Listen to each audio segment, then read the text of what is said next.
بسم الله الرحمن الرحيم. اللهم صل وسلم وبارك على سيدنا محمد وعلى آله وصحبه وسلم. ازيكم يا حبايبنا في كل مكان، عاملين ايه؟ يا رب تكونوا بألف خير. النهارده هنعمل مع بعض الطحينة بمنتهى السهولة. حاجة كده عسل كده ما شاء الله. ادي الطحينة اهي، فهنفضيها زي ما احنا شايفين اهو. تمام. هنحط بقى ايه؟ حبة شطة،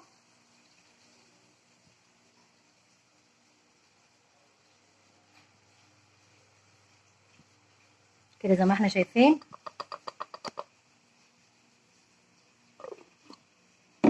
وهنحط حبة فلفل اسود اهو. وهنحط كمان زيت.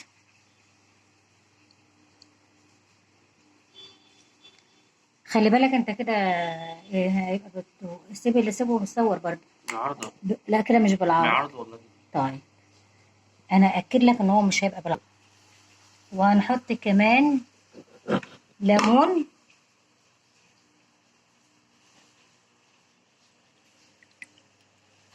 ليمون اهو. وهنحط كمان سنة خل، بس هتحط الخل الطحينة تتاكل على طول، معلش. تمام، يعني ما تباتش كده زي ما احنا شايفين اهو. وهنحط بقى حبة كمون كمان وحبة مية وهنقلب مع بعض.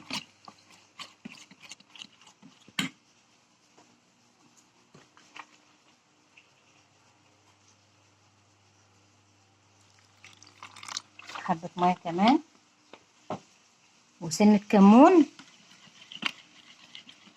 ولو عايزة تحطي سنة توم صغيرة مفرومة حطي سنة توم صغيرة. وهتقلبي طبعا، كل ما تقلبي هتجمد معاكي، تفكيها انت بايه؟ بمية كده زي ما احنا شايفين.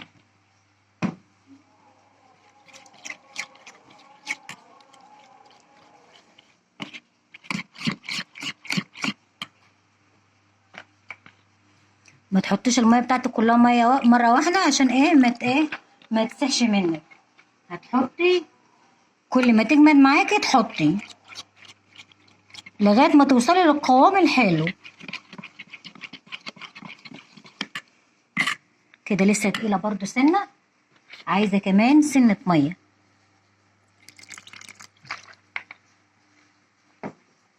يبقى بتحطي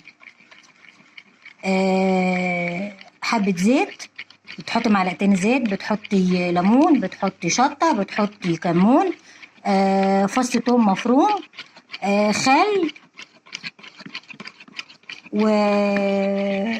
والملح بتاعك، وتظبطي بقى. او كده بتهيألي شايفين القوام، حاجة عسل. هو ده القوام اللي احنا عايزينه. بتمنى الفيديو طبعا يعجبكم، فيديو خفيف لطيف كده، وان شاء الله اشوفكم على الف خير ووصفات جديدة مع ام احمد، ومع الف سلام.